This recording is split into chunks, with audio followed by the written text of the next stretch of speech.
बिस्मिल्लाहिर्रहमानिर्रहीम। अस्सलामुअलैकुम। आप देख रहे हैं K92 न्यूज़ और मैं हूं आपकी मेज़बान नाइला भट्टी।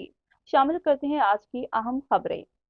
अपडेट करें आपको कराची से। पीआईबी कॉलोनी के इलाके पुरानी सब्जी मंडी के करीब एएसएफ मुलाजिम से लूटमार करने वाला डकैत गिरफ्तार। डकैत को पीआईबी पुलिस ने इंटेलिजेंस इत्तला पर कार्रवाई करके गिरफ्तार कर लिया। गिरफ्तार डकैत के कब्जे से असलहा, एक पिस्टल छीना हुआ, एक मोबाइल फोन, पर्स और नकदी बरामद।